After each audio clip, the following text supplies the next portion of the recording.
السلام علیکم دوستو، میں ہوں محمد شان اور آپ دیکھ رہے ہیں یوٹیوب چینل اسلام ورسز شیطان۔ تو دوستو، جس طرح وعدہ کیا گیا تھا کہ ہمارے اس چینل پر ہم آپ کے سامنے شیطانی قوتوں کو بے نقاب کریں گے، ان کے خفیہ طریقوں کو بے نقاب کریں گے کہ اوپر عمل کرتے ہوئے وہ امت مسلمہ پر حملہ آور ہیں، اور ہماری بھولی بھالی عوام جو ہے وہ ان کے چنگل میں پھنس بھی جاتی ہے اور ہماری عوام کو معلوم تک نہیں ہوتا۔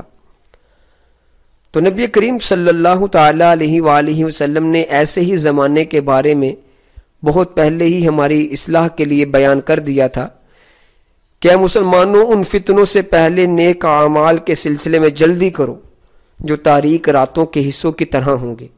ایک آدمی صبح کو مومن ہوگا اور شام کو کافر ہوگا، اور شام کو مومن ہوگا اور صبح کافر ہوگا، نیز اپنے دین کو دنیاوی ساز و سامان کے بدلے فروخت کر دے گا۔ یہ حدیث صحیح مسلم میں موجود ہے، حدیث کا نمبر ہے 118۔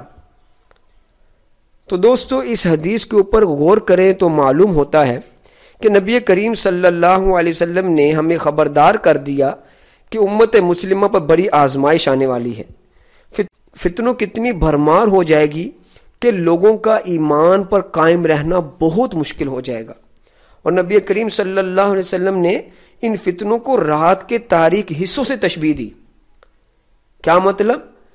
کہ جس طرح رات کے اندھیرے میں چیزوں کے درمیان فرق کرنا بہت مشکل ہو جاتا ہے، اسی طرح امت مسلمہ پر ایک ایسا وقت آنے والا ہے کہ فتنوں کتنی بھرمار ہوگی کہ لوگوں کو اپنا ایمان بچانا مشکل ہو جائے گا، لوگوں کو حق اور باطل کے درمیان فرق کرنا مشکل ہو جائے گا۔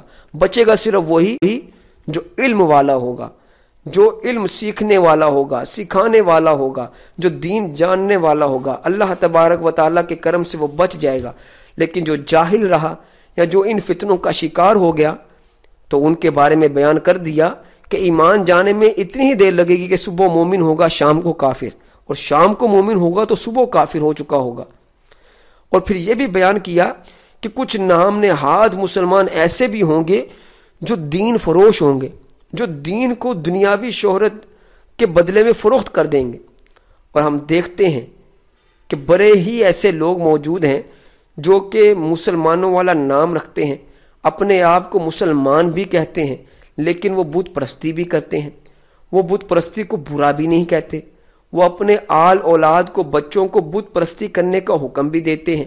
وہ اللہ کے پاک کلام کو مذاہب کی کتابوں کے برابر لا کھڑا کرتے ہیں۔ تو ایسے لوگ ہمارے درمیان موجود ہیں، یہ ہم سب دیکھ رہے ہیں۔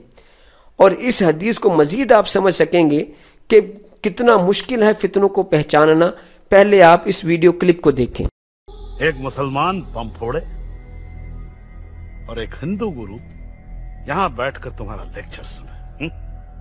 اچھا، کون ہندو کون مسلمان؟ ٹھپا کدھر ہے؟ دکھاؤ۔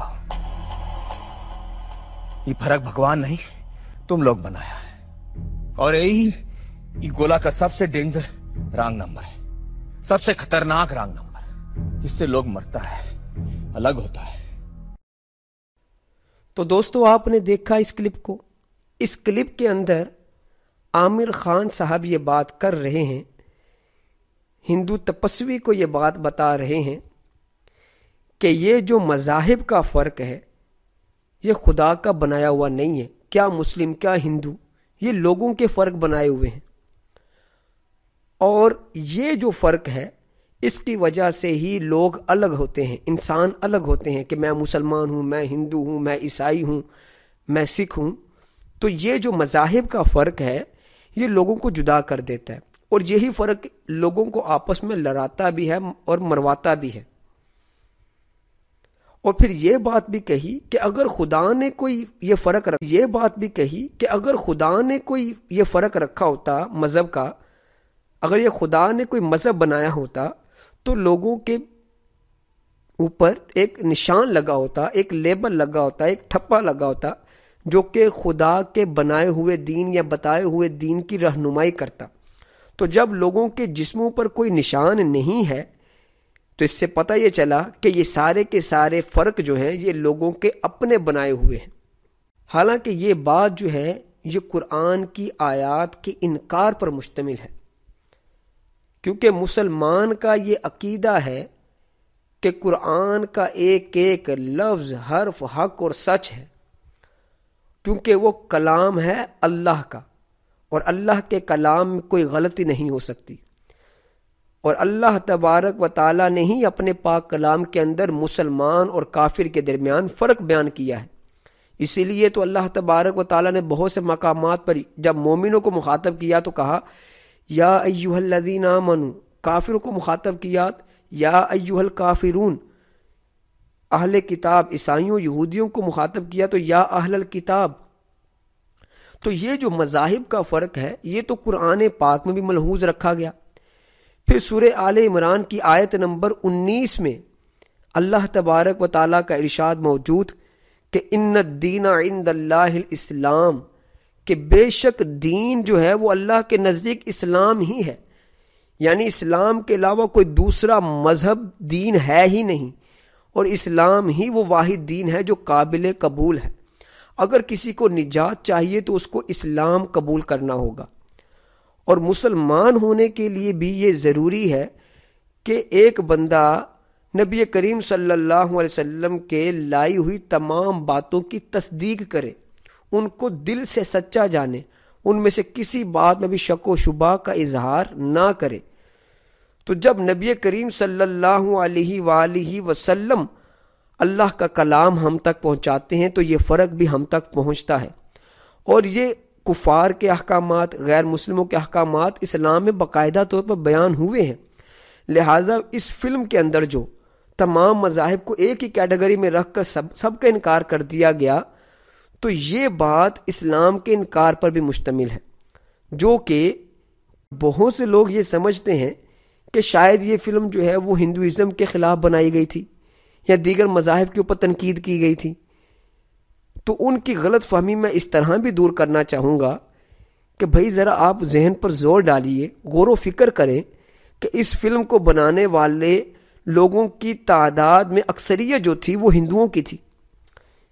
اس فلم کے رائٹر اور ڈائریکٹر راج کمار ہیرانی ہندو ہے، تو اگر وہ راج کمار ہیرانی اور دیگر ہندوؤں کو اگر اسلام سے اتنی ہی محبت ہے اور انہوں نے اسلام کو ترجیح دی ہے اس فلم کے اندر، تو وہ خود اسلام قبول کیوں نہیں کر لیتے؟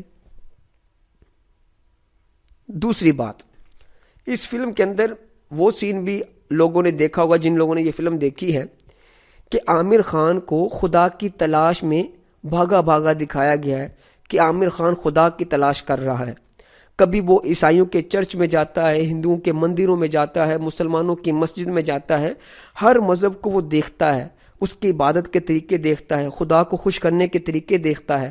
تو ہر مذہب کے پاس جا کر جب وہ عامر خان نتیجہ یہ نکالتا ہے کہ یہ جو خدا کو پہچاننے کے، اس کو عبادت کرنے کے، اس کو خوش کرنے کے جو طریقے بنائے ہوئے ہیں، یہ سارے کے سارے لوگوں کے اپنے پیدا کردہ ہیں، یہ سارے کے سارے لوگوں نے خود بنائے ہیں، یہ خدا نے نہیں بنائے۔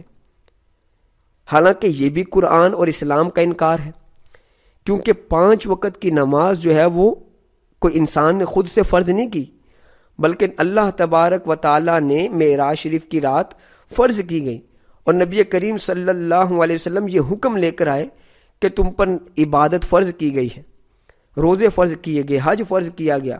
تو یہ کوئی انسانوں نے اپنی طرف سے نہیں بنایا۔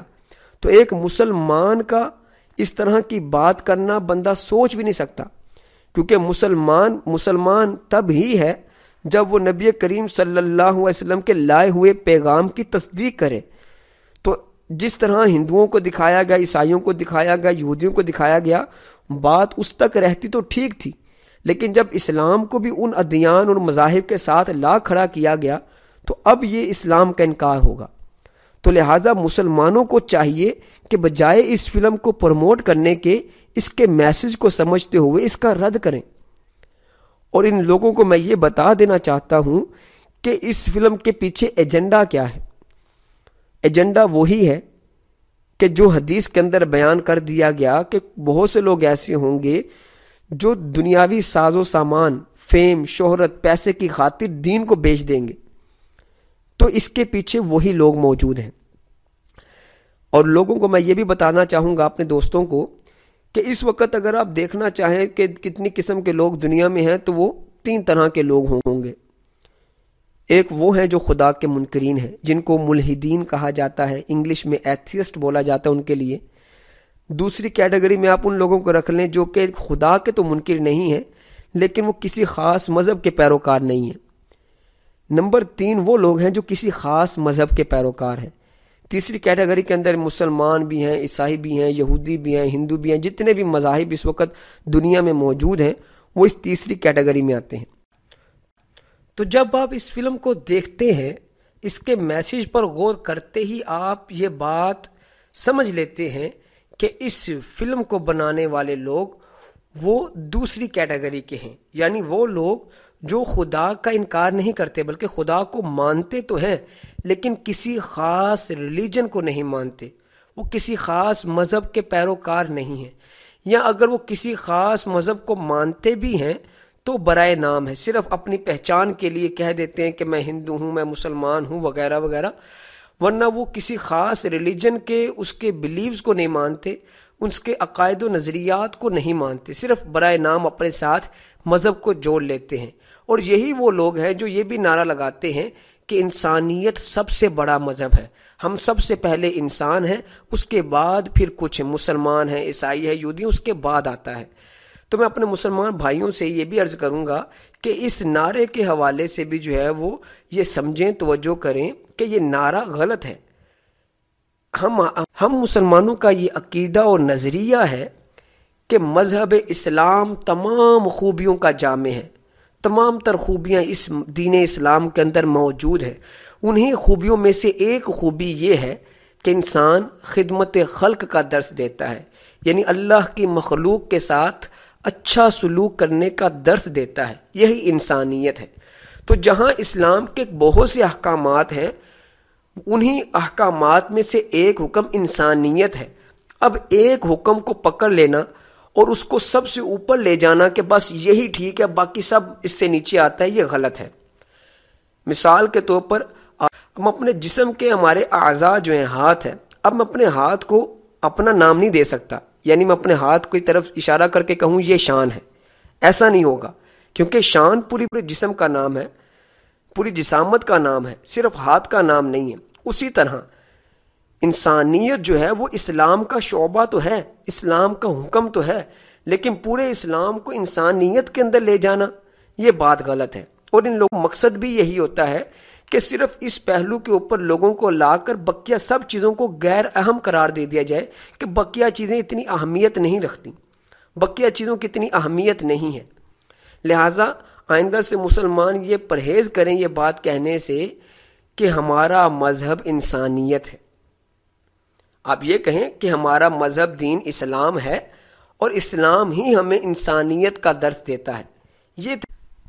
اب میں اپنی بات کو اختتام کی طرف لاتے ہوئے آخر میں تمام مسلمانوں سے یہ گزارش کروں گا کہ وہ اس بات کو سمجھیں کہ اس فلم کو اسلام کے دفاع کے لیے ہرگز نہیں بنایا گیا، بلکہ ان کا مقصد یہی ہے کہ ریلیجنز پر جو اعتماد ہے لوگوں کا اس کو اٹھا دیا جائے، یا صرف نام کے ہی وہ مذہب کے ماننے والے رہیں، یہ مذہب کو ثانوی حیثیت دیں، انسانیت کو زیادہ حیثیت دیں، اور یہ اپنے افکار و نظریات کو بھول جائیں جو ان کو مذہب دیتا ہے۔ تو اسلام جو ہے وہ دین حق ہے، اور ہمارا عقیدہ ہے کہ اس کے بغیر نجات ممکن نہیں۔ لہٰذا مسلمانوں کو اس فلم کے پروموٹ کرنے کی بجائے اس فلم کے حوالے سے لوگوں کو آگاہ کرنا چاہیے کہ یہ فلم جو ہے وہ اسلام کے دفاع پر ہرگز نہیں ہے۔ اور بعض لوگوں کو یہ بھی دیکھا گیا کہ وہ ایکسکیوز دیتے ہیں کہ بھائی دیکھو ہندوازم پہ اتنی تنقید کی گئی ہے تو اس لیے فلم ٹھیک ہے۔ تو ان لوگوں سے بھی میری درخواست یہ ہے کہ بھائی اگر ہندوؤں پر 10 مرتبہ تنقید کی گئی ہو اور اسلام پر 2-3 مرتبہ ہی کی گئی ہو تو بھائی اسلام پر تنقید تو ہوئی نا۔ آپ کا ایمان کس طرح گوارا کر سکتا ہے کہ آپ اسلام کے اوپر تنقید کو سنیں؟ تو اس لیے 1 مرتبہ تنقید کی جائے یا 10 مرتبہ تنقید کی جائے، غلط کہنا ہوتا ہے۔ کوئی 1 مرتبہ اسلام کو غلط کہے یا 100 مرتبہ اسلام کو غلط کہے، نتیجہ وہی نکلے گا کہ اسلام ٹھیک نہیں ہے اس کے نزدیک۔ تو جب فلم بنانے والوں کے نزدیک تمام مذاہب ایک ہی کیٹیگری میں آتے ہیں اور یہ تمام مذاہب پر ایک ہی حکم لگاتے ہیں، تو ہمیں اپنی غیرت ایمانی کو دکھانا چاہیے، اس کا اظہار کرنا چاہیے کہ ہم اس فلم کو بالکل پروموٹ نہیں کریں گے اور ہم اس فلم کا بائیکاٹ کرتے ہیں۔ تو دوستو، امید کرتے ہیں آپ کو ہماری یہ ویڈیو پسند آئی ہوگی۔ براہ کرم اپنے تاثرات کومنٹس میں ضرور دیجیے گا، اور اس میں اگر کوئی کمی کوتاہی ہوئی تو انشاءاللہ تبارک و تعالی اس کو دور کرنے کی کوشش کریں گے۔ جزاک اللہ خیرہ و احسن الجزا فی الدارین۔ اللہ تبارک و تعالی ہمارا خاتمہ بالخیر فرمائے، ہمارا خاتمہ ایمان پر ہو، آمین، بجاہ النبی الامین صلی اللہ تعالی علیہ وآلہ وسلم۔